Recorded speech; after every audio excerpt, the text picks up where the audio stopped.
আজকে আমাদের এখানেতে ডাব্লিউবিপি সামনে মাঠ রয়েছে, সেই জন্যে ডাব্লিউবিপিতে যে যে এক্সারসাইজগুলো দরকার আছে তার এক্সারসাইজগুলো করার আগে, দৌড়ের আগে যে যে ওয়ার্ম আপ এক্সারসাইজগুলো দরকার, যার জন্যে কারোর যাতে ইনজুরি না হয়, যারা প্রথম ছুটছে, সেই জন্যে কিছু ওয়ার্ম আপ এক্সারসাইজ দেখাবে আমাদের এই দাদা।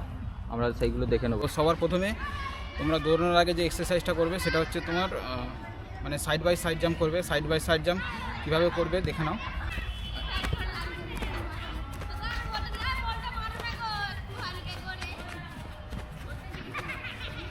এটা হলো সাইড বাই সাইড জাম্প।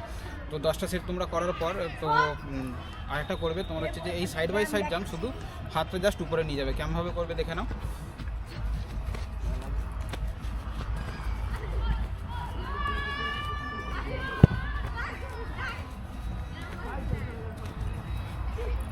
তো যে এইটা হয়ে যাবে মোটামুটি তোমাদের এই দুটো সেট করলেই মোটামুটি শরীরটা হালকা গরম হয়ে যাবে। তারপরে তোমরা কি করবে, তারপরে তোমরা হচ্ছে যে মানে যে ব্যান্ড পজিশনটা হয় সেই পজিশনটা করে নেবা।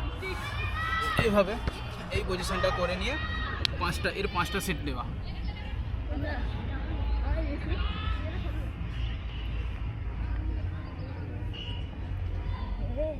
এর 5টা সেট দিয়ে হয়ে যাবে। তো তোমরা সিঙ্গেল লেগ শুটিং, দুটো পাটা হালকা খুলবে, খুলে একটা এরকম সামনে রাখবে। সামনে রাখার পর এর 5টা মানে এই যে বাঁ পাটা আমার যে সামনে আছে না, এটা আর ডান পাটা তোমার 5টা মানে 10টা সেট করবে। দেখে নাও কীভাবে করবে।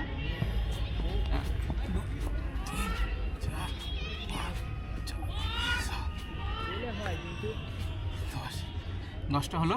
তো এবার দুটো বা পিছনে করবে, এক কাছে করবে, করে এর তোমরা 5টা সেট করবে। এটাকে বলে ডবল লেগ শুটিং।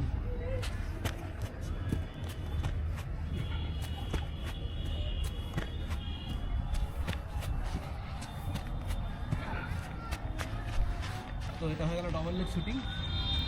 এরপরে তোমরা উঠে যাবে।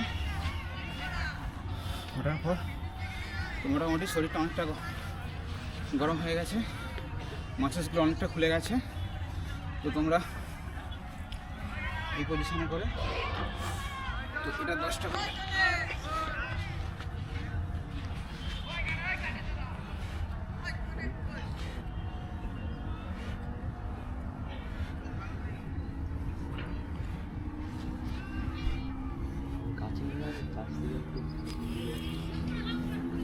এটা 10টা হয়ে গেছে। মাসেলসগুলো অনেকটা রিল্যাক্স হয়ে গেছে। তো এক্সারসাইজটা ঘুরে যা।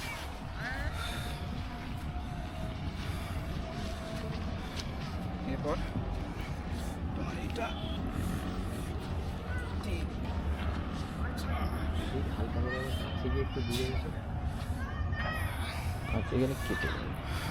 তো এবার তোমরা যতটা রানিং করবে, লং রানিং না হলে শর্ট রানিং, যেমনভাবে রানিং করো তোমরা রানিংটা শুরু করতে পারো। চলো, থ্যাংক ইউ।